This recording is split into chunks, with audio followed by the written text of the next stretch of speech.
बिस्मिल्लाहिर्रहमानिर्रहीम। अस्सलाम वालेकुम प्यारे बच्चों, डियर टीचर्स। आज का जो ये वीडियो सेशन है ये लेसन नहीं है, ये एक रिमाइंडर है आपके लिए कि किताब में जो एक्सरसाइज दी गई है, जो मश्क दी गई है हरूफ तहजी रेत अज़वात की, आपने बच्चों को कैसे एग्जीक्यूट करवानी है।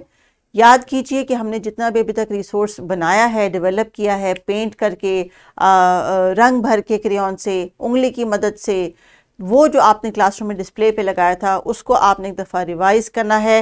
फ्लैश कार्ड्स जो मुख्तलिफ आपके पास इब्तदाई शक्ल के और मुकम्मल शक्ल के हैं उनको इस्तेमाल करना है, क्योंकि बच्चे जो आज हरूफ तहजी की ये मश्क करेंगे तब टीचर्स आपको ये बिल्कुल क्लियर हो जाएगा कि किस बच्चे को अभी भी किसी हरूफ तहजी की लिखाई में या उसकी आवाज़ में कोई डिफ़िकल्टी है। तो आपने कोशिश करनी है कि उसको आप अगले सेट ऑफ अल्फ़ाबेट्स आने से पहले पहले इन हरूफ तहजी की जितनी भी मश्क है वो करवा लीजिए। इस लेसन के लिंक में नीचे आपको अवेलेबल होगा कि ये आपने जो चंद सफ़ात हैं किताब के जिसके अंदर मुख्तलिफ़ किस्म की एक्टिविटीज़ हैं उनको कैसे एग्जीक्यूट करना है।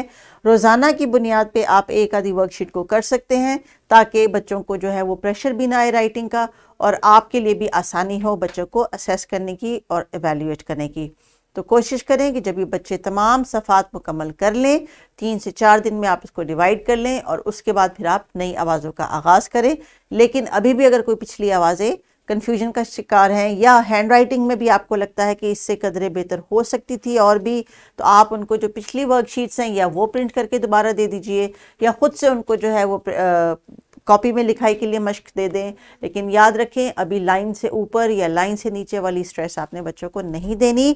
सिर्फ हरूफ तहजी की जो सही शक्ल है वो आपको लिख के दिखा सकें पेंसिल से या क्रेयॉन से। तो आप कोशिश करें कि ये एक्टिविटी करने के बाद बच्चे जो हैं इस काबिल हो जाएं कि इन तमाम हरूफ तहजी को समझ लें। अपना ख्याल रखिए। अल्लाह हाफिज़।